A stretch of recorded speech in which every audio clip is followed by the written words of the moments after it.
Alright guys, this morning may vehicle accident tayo ngayon dito.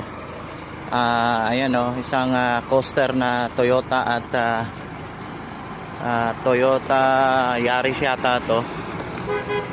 Wasak yung bumper ng harap ng coaster at yung gilid doon sa Yaris, yung doon sa gilid. Yun. So ganito dito sa Saudi, pagka may nadisgrasya, hindi siya pwedeng